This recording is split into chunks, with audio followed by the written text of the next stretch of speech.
Lions Rock Productions.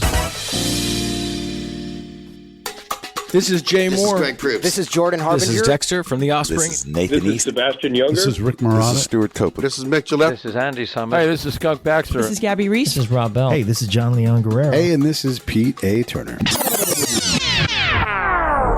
Hi, this is Tim Bedore, and you're watching the Break It Down Show. And now, the Break It Down Show with John Leon Guerrero and Pete A. Turner. Yes, live, baby, Good. live. You know how we do live. Live is good. Yeah, live is good. We were just talking off mic, and I didn't want to waste this goodness, but we come from a time and in a part of the nation where modern rock, new wave, where that stuff broke. And it was your work with all of your peers, Big Rick Stewart, all those guys that, Alex Bennett, oh my God, I mean, the changes that were made in the industry, the brilliant people that realized that this music was coming out and it was changing things. And especially with the Quake, I mean, look, we'll talk about it was at one point hot hits, KITS. Yeah. And then they took the Quake format, but let's talk a little bit about the Quake just to pay the bills for folks who don't know. And then also say, hey, to everybody from the Quake world, I grew up in that time, in that city place, and it's magical. So let's spend some time talking about the Quake. You know, what was interesting and sad, actually, when you think of it, what radio did and didn't do, radio should have been the Quake. That music was what was happening in that time. Sadly, radio decided to just get older, rock radio, with baby boomers. And so in the 90s, by that time, I think this is pretty much true. No radio station played Nirvana, which is really kind of crazy when you think of it.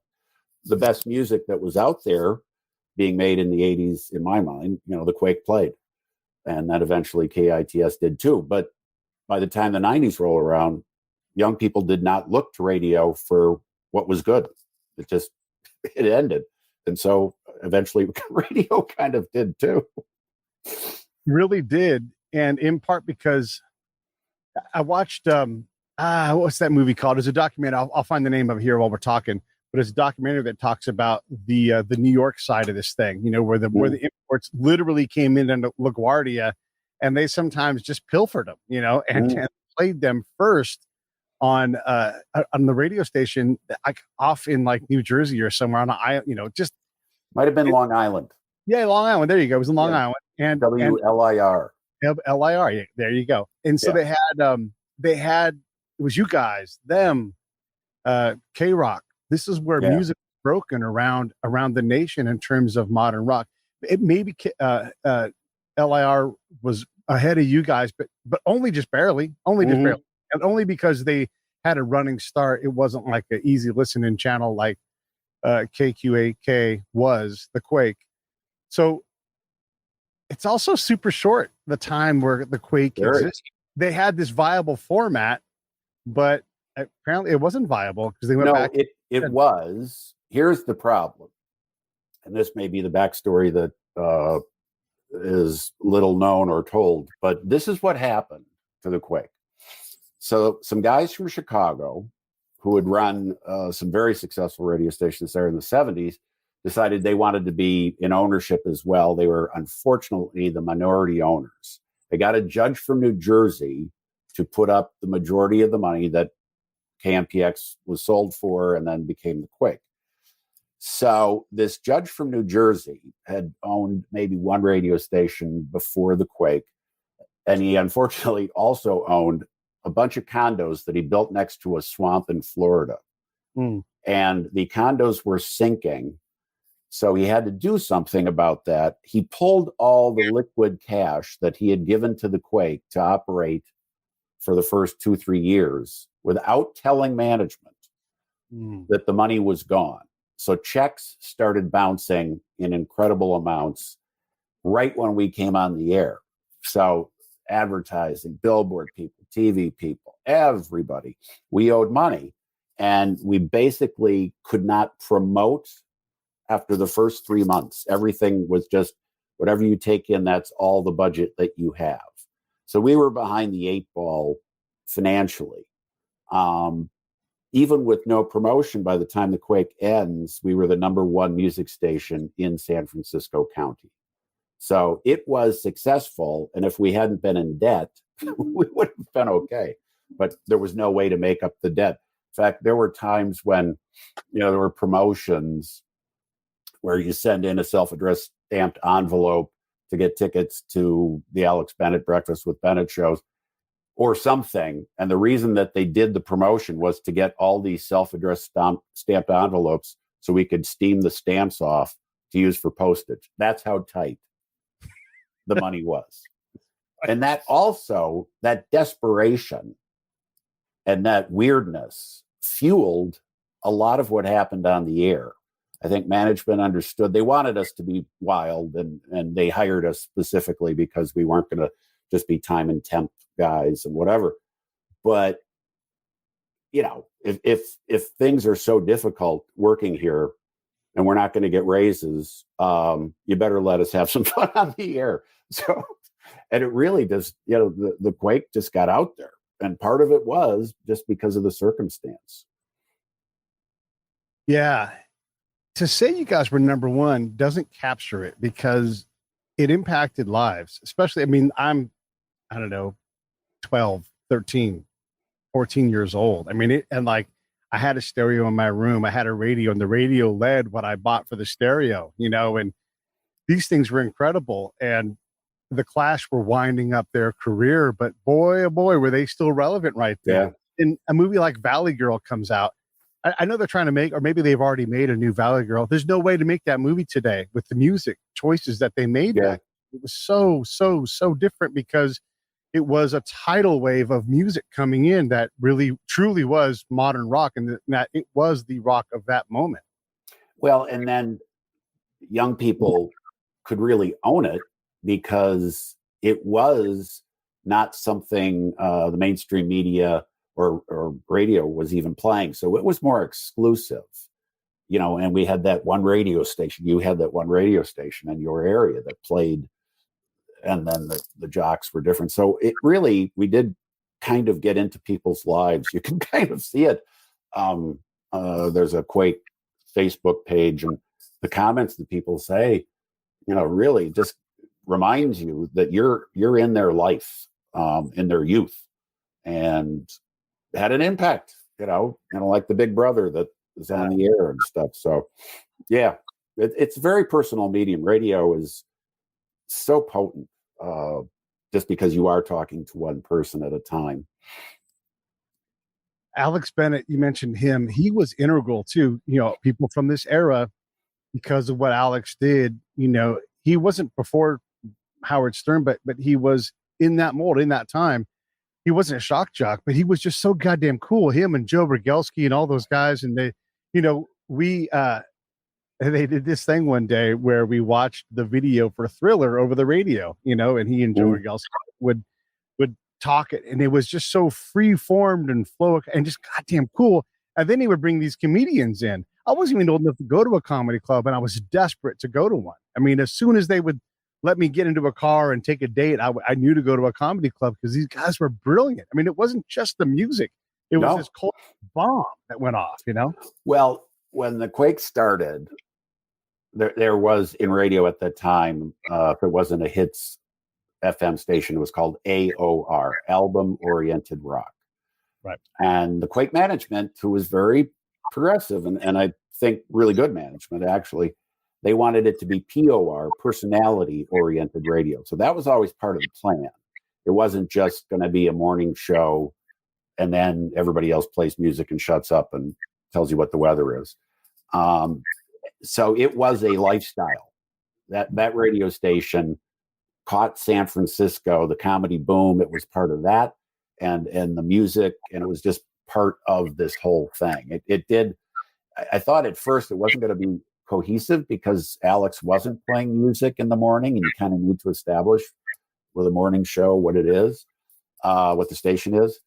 But comedy was just such a big part of San Francisco in the 80s. And, we were integral to that. And then, the comics became personalities, not just people who told jokes. You got to understand who these people were because they were on day after day after day. Yeah. So they became personalities too. So yeah, no, it was a slice of time, that's for sure. When you were a kid back then, we were like going to high school, or in my case, I was still in middle school, but you were learning about even how to operate Tower Records and how to read Rolling Stone so you could figure out what your brand of cool was, because we didn't know, and no one teaches you that. You kind of here's how I discovered the Smiths. A friend of mine named Chris, we were in middle school. It was the summertime. I think it was my senior or my final year in middle school, 83. And he's like, "Are you listening to the Smiths?" And he asked me this because we already knew we let sing. And I don't even know what you're talking about. He's like, "Oh my God, you have to listen to this." And so that's how you find the Smiths in 83 or 82 or whenever it was. All of this word of mouth stuff was powerful. And we did learn about it by listening to getting on in the afternoon. And there's Tim Bedore talking to us and playing. You had more freedom to pick the music you wanted to play too, I would imagine, as opposed to like now you have to play this song from Aerosmith, and God bless Aerosmith, but it seemed like you guys can make more risky choices. Falco's not going to get played on an AOR station. No. But the odd thing is that mainstream rock didn't play the Plimsolls or the Replacements or Elvis Costello. And yet, in another era, I mean, the Plimsolls were pure power pop rock and roll. I mean, just great songs, but they weren't in the category that rock stations, used. It wasn't Deep Purple or, Molly Hatchet or whatever, was going for rock at the time. So, yeah, it wasn't that we were making brilliant choices. If you had ears, you could hear that's a great song. Somebody's going to love this if we play it.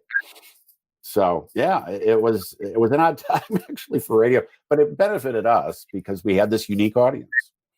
When you talk about a band like the Plimsolls or the Go-Go's or any of these other bands that broke this new wave of music, when you hear it now as an adult, I'm like, well, that's just 4/4 time rock and roll right there. Yeah.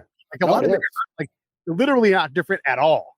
And so I've always tried to like, what the heck was new wave? And I've talked to Chris Merrick Hughes, who was in Adam and the Ants. He's produced Tears for Fears. He knows what it is.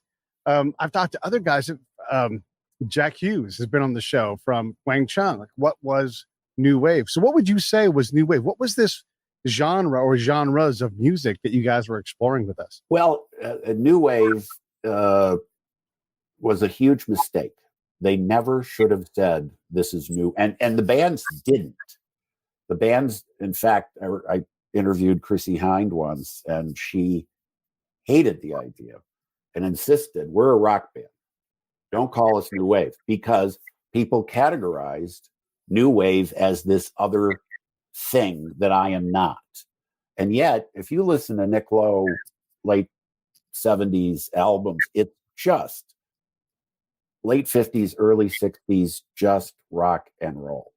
So it was a label that the industry put on this music, and maybe it helped them sell it initially, but the backlash was awful because it became the stuff that we don't like, that the hip kids or the strange kids like. Well, that's always where it starts anyway. Most of these things started that way. Yeah. And, you can almost go back to the anti-disco movement in rock radio. When I was in college, we were playing Boz Scaggs and Joni Mitchell and Bonnie Raitt, as well as Led Zeppelin so the format could handle all this stuff. Disco comes in, there's the disco backlash, and then rock stations got rid of anything soft, anything Jackson Browne, that just all went boom. And so did I think new wave kind of got tossed in that, and that it's not Molly Hatchet, it's not rock and roll. Yeah, it's not Blue Oyster Cult, Right. Which at the time, like when you guys were doing this, they were still like an enormously huge and relevant band. Yeah. And then you have Josie Cotton, asking her if Johnny is queer or not. Yeah. And again, that is cutting edge. It doesn't matter what the answer is to that question, just to play that song, especially in that city at that time. We were all it was the dawn of accepting what it was to be homosexual and just part of a community. I mean, all of these things were not what was played on the other channels. Yeah. So the Quake stood out. And it was its own culture.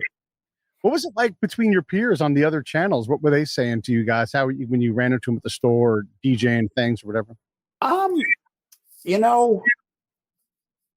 don't know what they thought of us. I have, some friends, and they knew, you do radio. Sometimes there are some people who are lifers, and they'll go into any format. The next week they're working at the country western station and professing to love the music too. That's another thing about the Quake, was that we really did like the music. I didn't like everything that we played at all. I mean, if you listen to my show, you heard a lot more guitars than you heard synthesizers. Play a lot more rock than you would have dance music, but other people were more leaning on the other stuff. But everybody knew, and people were a bit jealous, radio people, of what we got to do. That most stations did not even approach the freedom that we had.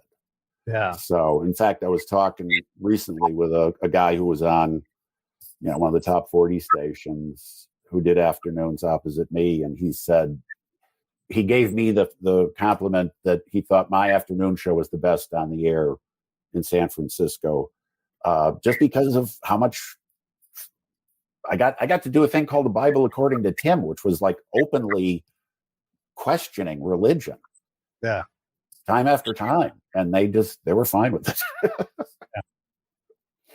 I want to go back to Alex Bennett for a minute, because you're right. He didn't play music, and it did not matter at all. And that must have drove the old head people who know how to program things, must have drove them crazy. But he had us absolutely paying attention, dreading having to go to, on the way to the last moment, listening to it. Maybe we had a little radio in our hand, because this is pre-Walkman days. Or if you did have a Walkman, you certainly couldn't have headphones on at school and everything. He didn't play music, but he did keep us on that station the rest of the day, if at all possible, to listen. Yeah, I mean, you had people coming on that were intensely interesting and telling stories, telling life stuff. It wasn't just, in fact, it wasn't material. It was conversation.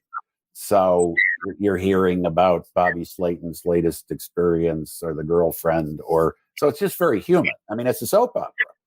It's, it's a comic soap opera is what it was. So it's very compelling stuff. That's how radio can be.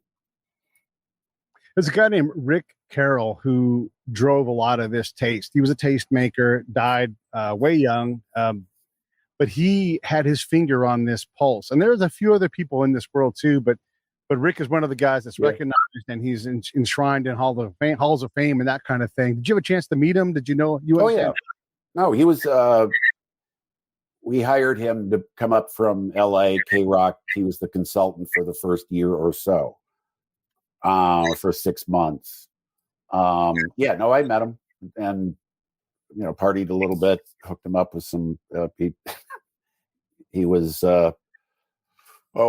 As a lot of people in the 80s, doing a certain amount of drugs, and he didn't have any connections in town. So it was interesting. We eventually dumped him, one for the money, but he wanted us to stay in the really, really poppy Hazy Fantasy and Fun Boy 3 way longer than we wanted to. We wanted to go with as many REM and Talking Heads songs as you, and he said, no, stay, with the popular. And I said, well, K-Rock's not playing this. Why do we have to play it? And eventually, but as a consultant, he wanted the first 6 months to be, really kind of the hits and not the Ramones and whatever else. Yeah. So eventually, and plus we had no money to pay him. So. Well, and also 6 months would be a gigantic portion of the life of the Quake. I mean, because that would be running out of months pretty quick after that, right? Yes. Yeah, it was, I think we were on the air with, the straightforward AOR for about 2-3 months. Then K-Fog came on, with a more San Francisco centric version of album rock, which they did very well. Mhm. And so then we got kind of squeezed out. If K-Fog hadn't come on, we probably would have stayed with, the more straightforward album rock. Mhm. That move that K-Fog made kind of forced the Quake was thinking of the Rick Carroll format, decided to go with AOR, and then when K-Fog came in, they said, "Yeah, let's go find this exclusives place," and I did. The Plimsouls, David Bowie, Tom Schilling, all completely different acts. Yeah. Two of those acts play a song called Major Tom. Yeah. You hear all three of those things in the same hour. And again, this is before the internet. Like if you didn't have access, if you were a kid who couldn't drive or whatever, and you trying to figure out, you went to Tower, it's such a crazy place. All of these things had to align for you to understand who even Tom Schilling was. And if you weren't listening at that one moment, you might miss the name of the guy who you were, going to have, you were trying to figure out what the song was, like, wait, you say Major, if I call you and I say, hey, Tim, can you play Major Tom? You're going to play David Bowie unless I say Tom Schilling's Major Tom. Yeah. Right? All of these things we had to figure out. How hard was it for you guys to figure all this out? As this new music's coming in, there's Peel session records that I remember you played some Peel session records during your thing. Like this is like a whole new world that like we bought shortwave radios to get ahead of this stuff. Well, I was prior to that and working at some very successful album rock stations. I remember one day I was in Sacramento, this 1980, and the record reps, I was the music director, the record reps from San Francisco came over and they said, we just want you to have these two records. We know you're not going to get them on the air, but you should have these. And it was the first record by U2, which I did get on the air. And it was the REM's first studio album. Yeah. So, the music director, I'm getting 2020, which had some great songs, Alien, Yellow Pills, and Nuclear Boy, and just all the stuff that they sent and we couldn't play. Well, I took it home. So, I'm listening to these bands, the Nerves and then the Plimsouls, and, stuff over the years. So this stuff's bubbling under for me. And I'd follow the trades and see if it's charting anywhere, if anybody's playing it, see if I can get it on.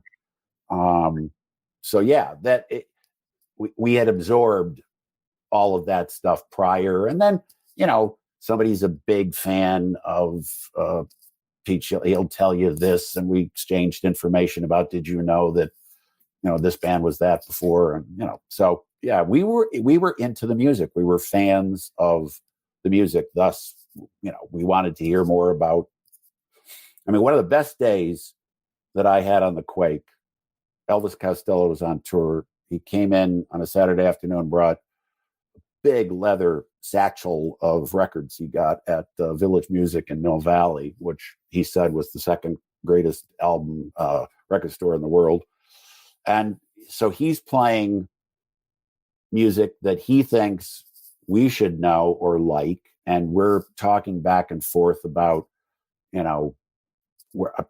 where he's right, where he's wrong. And it was just this exchange of he's trying to prove that he's right. So it was just, that's the kind of people that we were. We loved music and wanted to go back and forth. Yeah. Record stores, again, part of this equation where you would go to, and I'm saying Tower, you could go to the Beat in Sacramento and not only see music you couldn't see anywhere else, but also the posters and the things that hung on the walls there that you could buy. You could buy an Elvis Costello tapestry, and you could transform your world, in this multiple marketplace of items and things. You can spend a lot of money on black shirts, from a lot of different bands. That also seems to have gone away, where like you're in this, because then you're there and you're going to meet some guy from a town that you're not from. And then you're going to become friends, even though you don't. It was our social networking area in that record store, in those bins. Hey, when is this going to get here? When do you get your new records? Are you going to get the stylistics, the style council, and whatever? Right? You were actively pursuing things just to get anything new. No, it was very lifestyle oriented. And the other element of that was the dance. That was never my thing, but we were huge into the dance clubs that were big in San Francisco at the time. So it's very much a lifestyle station. And, you can do that. You can get into people's lives pretty heavily. There are so many archival records of every single one of your Jed the Fish, all these other guys who did things on the air. It was recorded. Did you have a sense of that? And when you think about it, 40 years later, people that still have and are reproducing and putting tape. Oh my God, that's crazy. No, the other thing, the bad side of working in radio and the Quake, you're working 6 days a week, just wrung out, needed a break, didn't get one because they couldn't afford part-timers. I mean, so it's just in the moment. I mean, it's just, that's all. And I was doing stand-up comedy at night. So, there's 1,000 things going on, but it was interesting. Everybody on that station, I mean, I didn't want one break to go by where I didn't say something different than anybody else in radio that day. I just tried to focus on something special, even if it's the calls at the top of the hour, just something that's a little unique. And that's just the pattern you got into. You got just, that was your deal. So we were wrung out. We couldn't see the big picture at all. It was just like, how do I make it through tomorrow? Yeah. What would you tell that era self about his job that he's doing? I mean, especially considering that there's little kids recording everything you say. Look, I prefer if you didn't say, I wouldn't change a thing, but seriously, like, what would you tell yourself back then? What would be your advice? I'm just always impressed with a station like that, how much you are part of, for better or worse, especially young people, teens, whatever, part of their life. I mean, people remember things I said 40 years ago. I mean, it's just crazy. So it's almost a responsibility and an opportunity. Yeah. Whether you're shaping young minds or whatever it is, one of the great things that came out of the Quake was that San Francisco had a comedy explosion and clubs and all. We got to work, all over the place and actually make money doing it. So yeah, I mean, you have a chance to push comedy or music. I mean, Bill Graham's organization probably spent more money with us than any radio station because we would put butts in seats. Yeah. We sold tickets. We wanted what you guys were putting on the air. And again, like it was, okay, here comes Tim. Now here comes, and then we knew the lineup. I mean, we knew who you guys were. We loved the choices that you were making. And in a lot of ways, I mean, you're about 13 years older than me. So, you were kind of like a big brother, and all of you guys were, maybe not Alex so much. Alex had a different thing going on, but in terms of like the musical choices, I swear to God, we were taking notes, not just recording, and making tapes, but we were learning. My buddy Corey and I would do our own little make-believe radio show. We would take a headset, like the headphones, and we realized that they were two-way, so we could record with the headphones as a mic. And we would just do our own little crazy, insane DJs. And look, here I am today doing a form of that now, as a profession. It is remarkable that time. And you talk about U2 and REM. I remember being in middle school, and these are like the first moments of my own. Like, I didn't choose this music because someone else thought it was cool. I chose this music because it resonated with me. I chose The Clash because it was there being played, and I'm like, this makes sense to me for whatever reason. That's just the age I was in, but I wasn't drawn to Aerosmith. I wasn't drawn to Metallica. It's, they grew up 25 miles away from where I lived, but it was this music, that Elvis Yeah. Costello. Anything that guy said or did, I wanted to know about it because he Right. knew it was cool.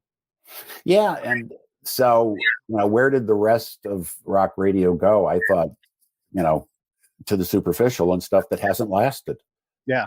I mean, Elvis Costello clearly is still making music, and that music I still listen to. I listened to the Plimsolls the other day. Yeah. It holds up.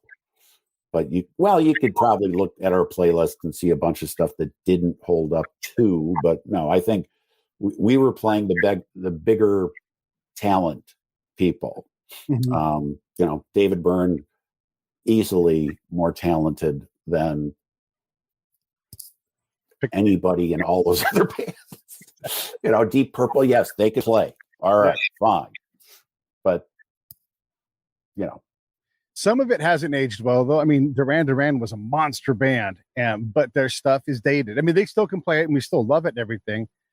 There's a lot of bands like that. Psychedelic Furs didn't really kind of age terribly well, unless you love that music already. Some of it is timeless, but a lot of it isn't. The Alarm didn't seem to hold up, even though they're great. Yeah. And very rock and roll centric. They just were 80% as good as the bands that were better than them, I think. Maybe. Yeah. No, and one of the things that makes listening to 80s music at times difficult was the production techniques that they used that are not timeless. They're the audio equivalent of a members only jacket or skinny tie or big hair product hair. Right.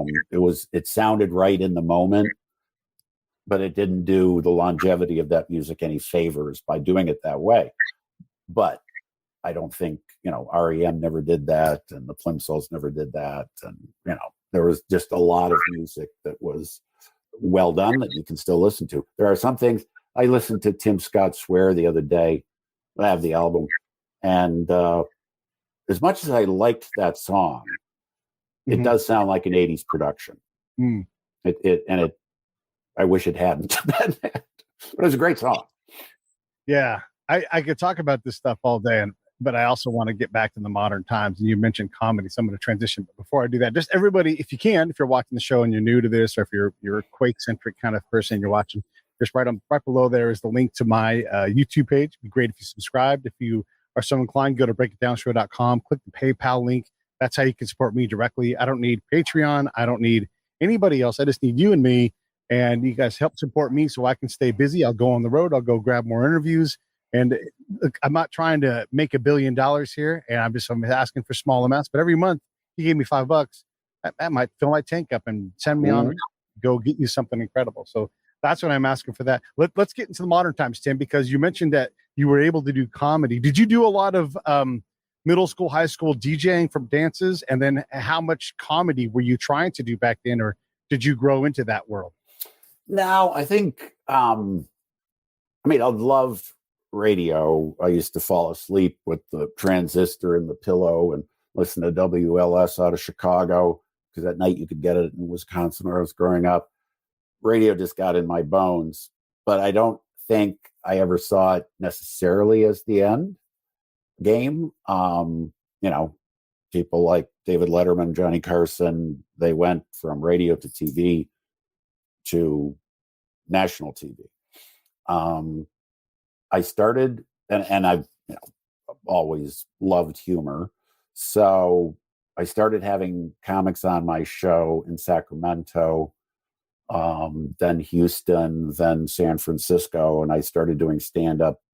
The clubs that invite me out, I was always wanting to do it, but if they hadn't invited me and comics said, you should do this, you should try it, I probably would not have been too shy to try it.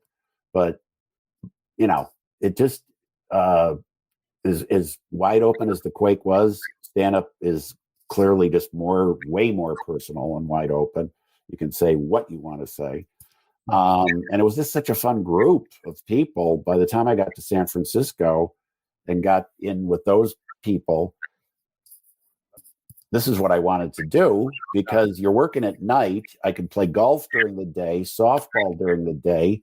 And when I was in radio, I literally didn't get a chance to do those things most of the time. So suddenly there's this freedom, and it's very stand up is very kind of semi-addictive in that it's fun. It's this game of, is this weird concept going to connect or fail? A lot of excitement. There's just something unique about it. So Yeah.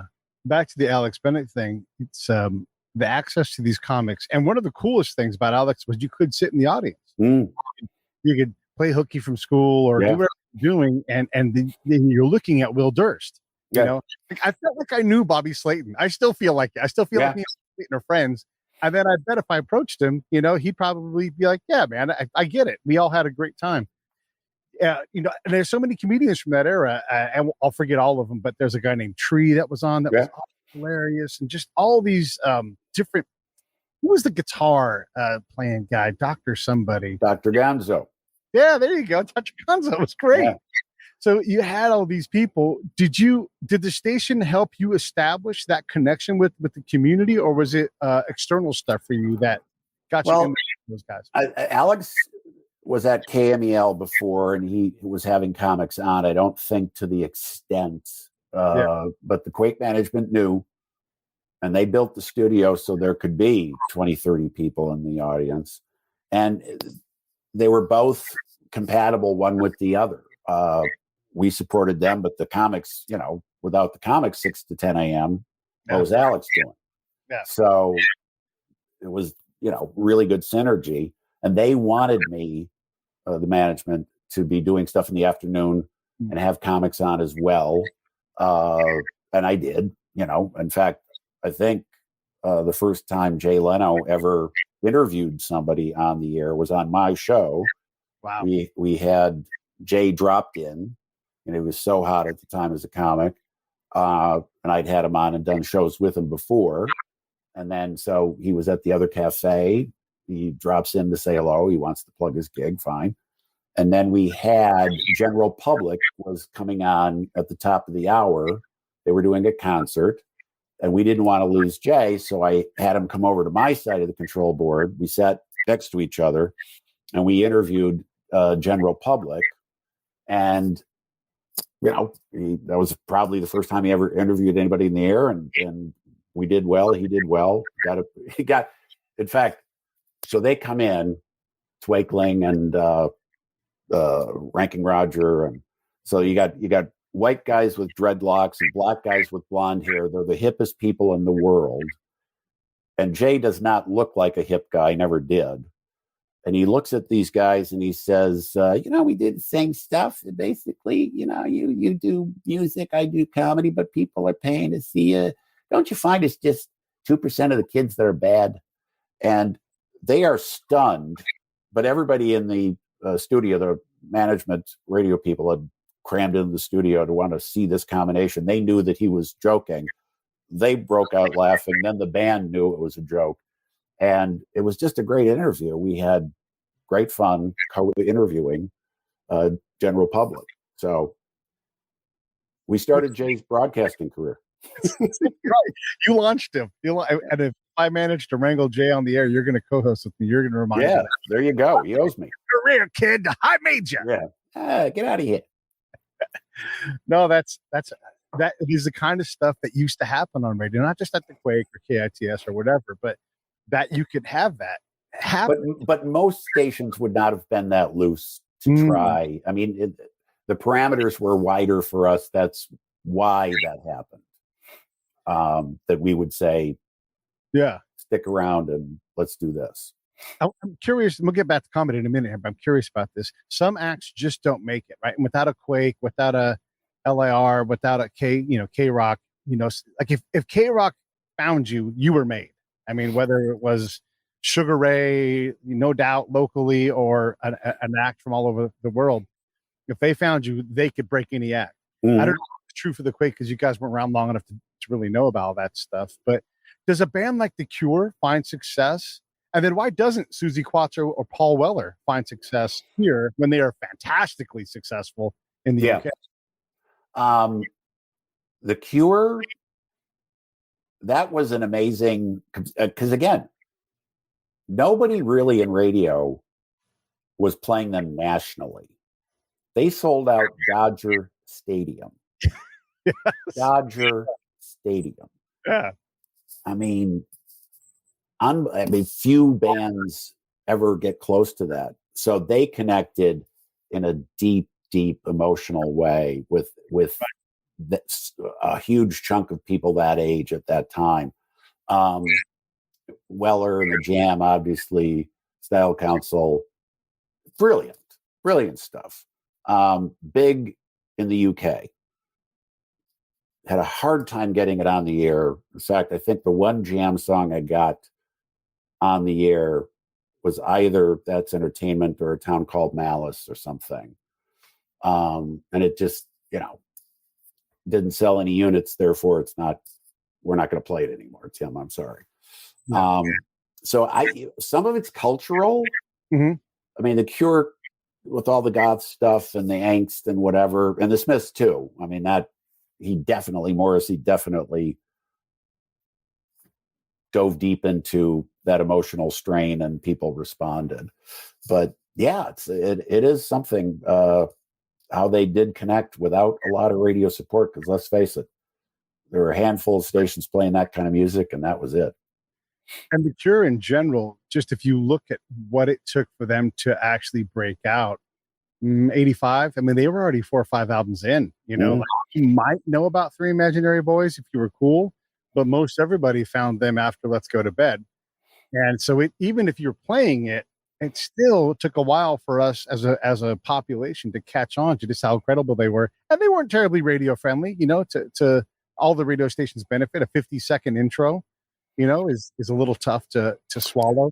Yeah, but I know they have, if you look at their singles collection album from that time, it was, I mean, I think he was making music to have a single and get on the radio. MTV, obviously huge factor in anybody surviving Nirvana in the 90s. And I don't know if they played, I never watched it in the 80s. So did they play Cure videos? I don't know, but part of it, one, he's prolific. They churned out a lot of quality material, so you have a chance to connect. Some of the other people you mentioned were kind of one-off, or you just lose your record contract and you get into record. You have even that opportunity, to get any momentum going. So that's part of it. I mean, you look at, there were some great bands. 2020 was one of my favorite late 70s bands. And they were on major label, couple of records, but then it's over. And something happened to them, or not happened. Yeah. What about Susie Quattro? She was so damn cool. She was Mother Tuscadero. Everything is there for her to erupt. And she is, I don't think there is a female front woman who plays any instrument before her. I think she is the nexus of that. Yeah. And probably didn't fit a format. I mean, I almost wonder if the Quake would have been even right, because in my memory, there was a little bit too much costumey kind of stuff going on. Sometimes you just have that one chance, and that first impression that you get, whether it's good or not. I mean, she may have paid for the rest of her career by one bad choice. Paul Weller, that's exactly like that. He was coming over, the Jam was about to make it, and they were on the East Coast, and he basically spit on all the reporters that came to break their band. And they're like, fair enough. F you, Paul Weller, and who knows? Yeah. It does seem on message for him. And yet, I mean, you can't argue with the career. You can't be a better musician, more prolific than that guy. No. And then same thing with Susie Quattro. I think she's 65 million albums sold. Yeah. Come on. Like that's as good as you could ever hope. And that's the old units. That's not new times when you can sell 200 millions of a song. Right. This is like the old days when you were selling 10, 12, 15 songs at a time. It's an incredible body of work. Not relevant here in the US though. Yeah. Yeah, no, without a doubt. The Squeeze was one of my favorite Oh my God. 80s bands. Yeah. And XTC. So far more successful in England. Yeah. And Squeeze is, it's intelligent pop. It's pop art. And how did it not make it? But packed with incredible different until book. Okay, well, that's just the beginning. Yeah. Jules Holland. I mean, on and on and on. Incredible musicians that could do anything. And I mean, the Squeeze never really, they toured, but it's like the Specials had something that we never quite got. And some of it, is the political stuff. Like I found out about Nelson Mandela because of Specials, But let me tell you this. Yeah. I found out we were playing the song, and one day on the radio, I just said, "Who is this Nelson Mandela? And let's help him out wherever he is. I don't know what he's about." And so the phone starts ringing, and I go, "Oh, geez, I'm sorry. It's a bad situation." Yeah. I mean, I remember playing that record, and it, had passion and whatever, and I liked it. I just didn't know who he was at the time. Yeah. It opens doors, though. It allows us to see a band like UB40 and hear a different message. And it's just to get that whole scene, because the music scene in the UK is so much more complicated. It's not a big place compared to the United States. But boy, is it complex in terms of culture and different groups vying for each other's attention. But here's an interesting thing about that in England, if you get on Peel's show, because the BBC is all over, right? That's what America didn't have. We never had a network. But if you got on the BBC, and then Peel obviously was supportive of a lot of quality. He broke XTC. He broke a lot of people. Yeah. So there's your leg up. Yeah. That he can play whatever he wants, and he's not, 40 years after Aerosmith is released, playing an Aerosmith mini concert because it's 40 years old. He's going to play what's currently new and intriguing him. So, that's a big advantage over there. Yeah. Boy, if you went down that rabbit hole and you got into Peel sessions, I mean, you just had your mind blown. And then you'd look at the dates and line it up and like, well, he knew about this 7 years ago, like it was a body of work. Let's get back to comedy, because it's a weird time for comedy. One of the things we do here, and I'd love to have you come out and play. We have a room in Temecula. We do a comedy for a cause thing for Save the Brave. We definitely got to mention that. And we have just the best time in this room. And I don't want to say the room is political, but because comedy is so charged, there's a lot of jokes that you can tell in our room, because we can all be, it's a bunch of combat guys. You're not really going to pop us off anything. But comedy has become an interesting spot. Joe Rogan made the news last week because he used the N-word. But Joe Rogan's a professional. He's a comedian. He can use whatever damn word he wants because he's a man of words. It's his job to make us uncomfortable with the word because he knows how to work it. I'm going to see Dave Chappelle at the Hollywood Bowl. You don't get a better experience. I mean, that's one of those things that could become one of those magic moments. So comedy's doing fine, but comedy's not doing fine.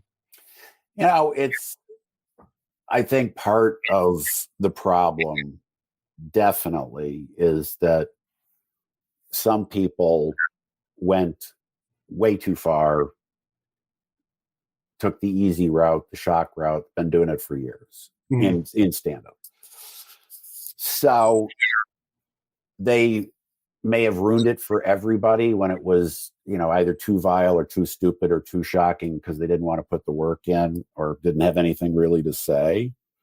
But we're definitely in fact, I just wrote a piece for my podcast that I'm blaming all of the partisanship in America on participation trophies.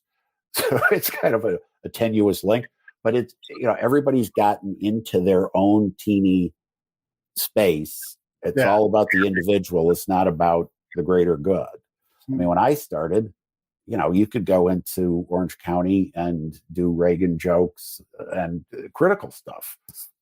They didn't care, because it was a comedy club and we're all just laughing at each other's stuff. But now, Yeah. You if you want to do that, you risk whether or not you're going to be banned, get on or off, certain platforms and all that. Yeah, it's that way with everything. I mean, whether you eat meat or how you treat your pet, just all of the things. People have rolled down their windows. You shouldn't have your dog out right now. It's too hot. I mean, everybody's just got their own opinion, and they're willing to tell you. Yeah, my dog disagrees. Yes. See? Yeah, I mean, the whole thing, and I don't want to turn this into a political conversation, but the whole thing about people being in other people's business all the damn time, and then digging up dead people. I'll use Laura Ingalls Wilder as an example, and deciding that she was a horrible person. The lady's been dead for 60, 70 years, I think.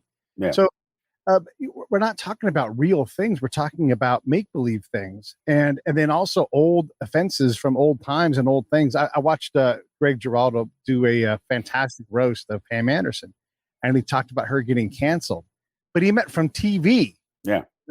And it's like the words have even changed, and in such a fast time, because he's not even been dead maybe but 10 years, right? And so the things that people were saying even 5 years ago have a completely different meaning because we've become so hypersensitive to things. I don't, maybe it is participation trophies. And I remember as a kid, I wasn't a terribly good athlete at first, but I practiced and I worked and I practiced. And I never was like a big, gigantic trophy getter, but sometimes the teams I was on that I won, and I treasure those trophies. Mm-hmm. The other like certificate for like achievement or presence or whatever I got in the moment, whatever. Like they went in a book somewhere. I don't ever think about them, but those special earned things. Oh my God. I mean, I can picture right now in my mind's eye, the championship trophy from a little league team. The last trophy I got. So special to me. I think, to me, the individual view of thing, it tracks very well with, there was a time when there were only 3 networks and PBS and maybe an independent station if you were in a big town. Just like the BBC in England, there's a central voice, and now there is no central voice at all. I mean, everybody's in their individual information silos. And if you stay in that silo for 2-3 weeks hearing a thing, when you hear the counter to it, you've heard 1,000 times that Al Gore said he invented the internet. You hear the explanation that he didn't, but your brain 1,000 times. And so that's what you believe. So I think as cable and, the internet and all that kind of thing has taken over, we're getting more and more into our own space. And thus we can be insulted by things now that would not have been even remotely insulting to hear on the radio or on stage, which is not to say that there are things we shouldn't say anymore, or we didn't realize that this was, something that hurt. But just today, I put something on Facebook the other day saying, watching the Olympics, biathlon, cross-country skiing and shooting, wouldn't it be better if it was ski jumping and shooting? Yes. That's much more watchable, where the guy's flying in the air and has to shoot a shotgun and then land. And I got a message from someone saying that hurt me because I was babysitting one of our biathletes, and his story is so compelling. And it's like, well, yeah, but it was just a joke. Yeah. I read that post. And it shouldn't have hurt anybody, but it did. Have we, so all of these things, our media is definitely more divided. Like we all used to watch Happy Days, every single buddy, all used to watch 60 Minutes, tens of millions of people will watch these shows. And I struggle with this concept, and it's really hard to maybe you'll have something to say, but diversity is the antonym of unity.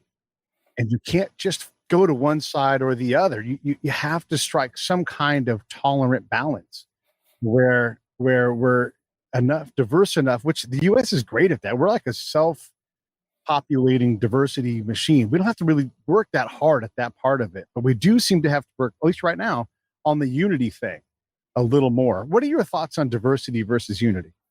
Well, the wonderful thing about the American culture and why we were so potent was that you have nothing but diversity in our population, all kinds of different, and we've always had it, influences with Japanese and Chinese people coming here, building railroads, and the Irish and the Italians later, all this influence, but they all wanted to fit in and be Americans. Mm-hmm. And we had the media that was giving us what it was giving us, just basically 3 networks and radio stations playing music at the time. That was a great combination. Think about it. Bob Dylan, John Lennon, Paul McCartney, they're listening to all these different elements, but they all wanted to be on the radio. Yeah. They wanted hits. So you're an artist, you're an individual, you're very creative, you're not just moderately talented, you're super talented, and yet I want to appeal to everybody. Yeah. And so you get a Letterman, you get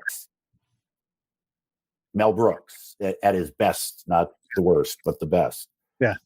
So that combination was so potent when you think that Dylan's listening to, I mean, he can talk about the folkiest folk stuff, but he wants to get on the radio too. Oh. That combination is wonderful. It's when we get too into our, I just want to hear the Irish folk music. I don't, whatever it would be. Yeah. And I kind of, to me, the internet is the villain. It really is. I thought it was the cores. Fuck the cores. No, it was the internet. I mean, it was supposed to be this great, and it is. It's wonderful, but people just get into, we don't read the paper anymore. We don't have 3 networks. We're just disparate. Boom, boom, boom. So, yeah. I want to say out loud because this is the other thing. Like someone might record a comedy bit, play it out of context. And, I love the chorus. I actually do. Mm-hmm. Their music. I think they're beautiful. Yeah. I was just making a funny joke because we're talking about Irish folk music, and so the chorus again that came to mind. Please don't get mad at me. But you have to even do that stuff now. You have to say slavery was wrong, and then you could talk about the history of slavery. Like we have to condition everything.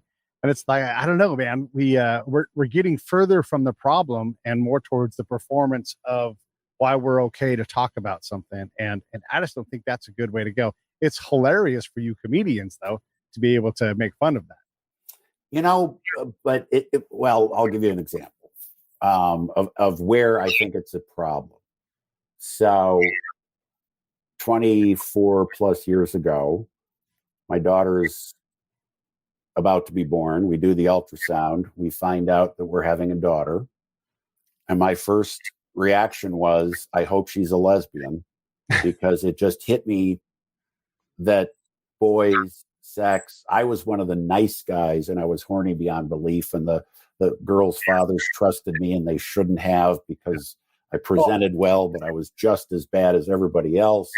And I just panicked. It was like, God, I hope she's a lesbian. So I've been doing that routine ever since, one way or another. And then she goes off to college and it's like frat boys and don't, just been in a panic about that. Yeah. And just be nice to my daughter.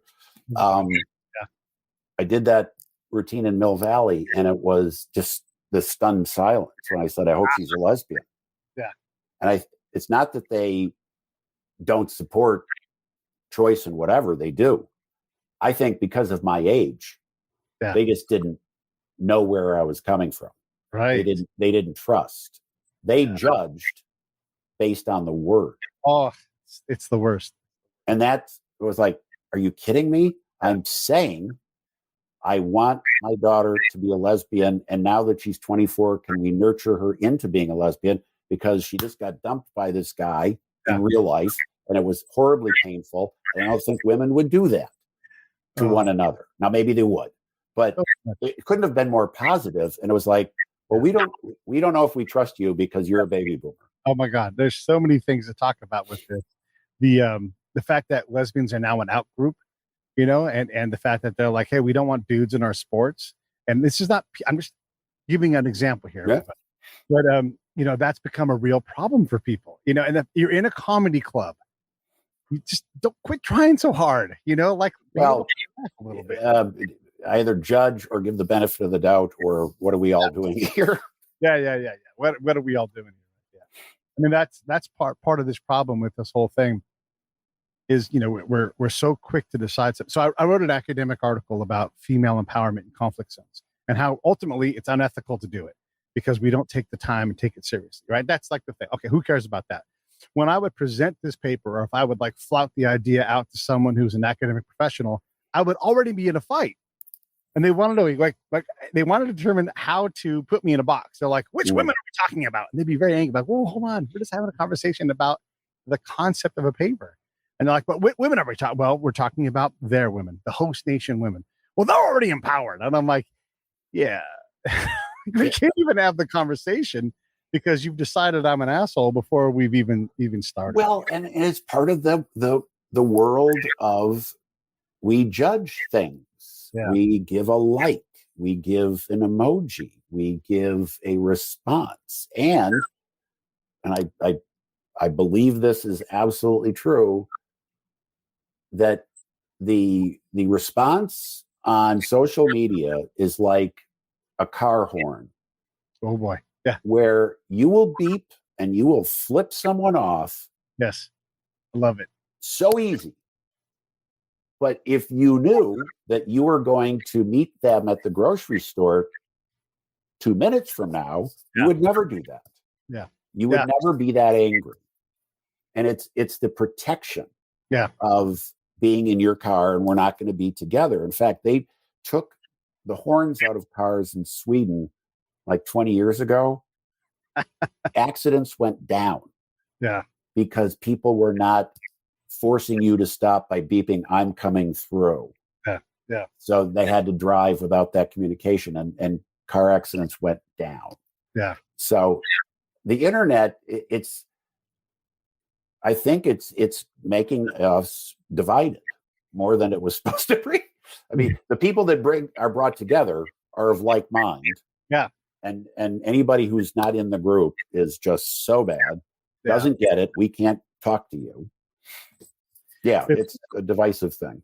It is. I don't want to take too much more of your time, but I do want to say this out loud. I'm working on a paper concept for a paper where software writers are trying to encode ethics into the software, into the behavior, into the cryptocurrency things that they're trying to do. And it terrifies me because you better know what the hell you're doing, because ethics are not only situational, they're transactional and they're positional. So you're trying to capture all these things that, it's I don't know that we are.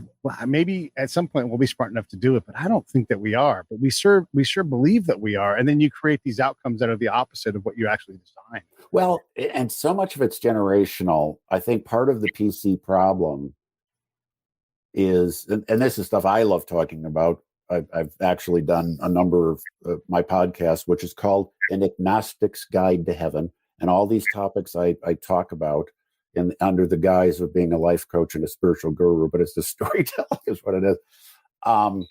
That it's so situational, where people will make these judgments and without any idea that you're being ironic.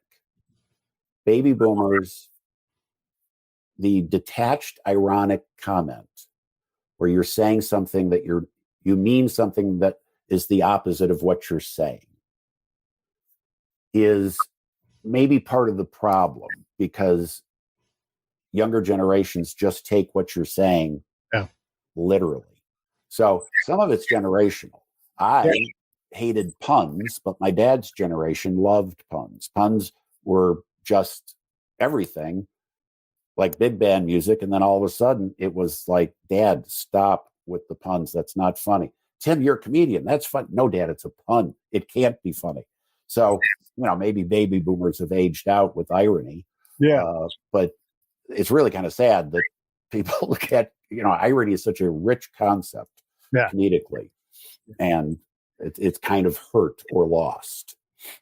if you go to Audible, and you can listen to Tim's podcast anywhere. It's on Apple. It's everywhere. Just type in "An Agnostic Guide to Heaven," Agnostic's Guide to Heaven. You'll get his stuff there. Plug whatever else you're working on right now, Tim. And thank you. Well, we're in a pandemic and it's -7, so I'm inside. I've not taken. In fact, I just had a gig offered last Saturday, and I turned it down. So yeah, I'm just sitting home for the time being, working on the podcast. I really enjoy the writing of it. Sometimes I have a story to tell. Sometimes I just get onto a topic, and then things just flow and come out that wouldn't have come out had I not sat down. So it's been fun that way. But I'll get back out doing stand-up. It's too much fun. Yeah, it is. It's fun. And then we've been hosting these things, and we had Kevin Cowan on.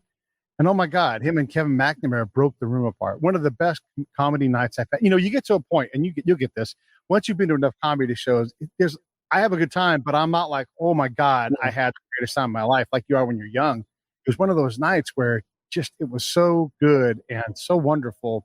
You wake up the next day and you're just still having a great time. We need more of that. So my encouragement to everybody is go out and see live music. If you have not been to your local symphony, go to that thing. There's incredible art going on there, and definitely get to your comedy clubs, because these folks are desperate to go on stage and perform for people, and you feel it. It's always wonderful. Go ahead. And if, in particular, restaurants, bars, comedy clubs, there may not be coming back because they don't have a lot of money in the bank. The symphony can go to the city and say, but your local comedy club does not have that option. So if you want stand-up comedy in the future, figure out a way to help out your local comedy club. Yeah, put a comedy show together. It's just not that hard, because comedians, you know what they say? They say yes. So I'm gonna bug Tim off mic to come do our show. You guys all have a great time. I'm gonna run this for you. Hold on one second.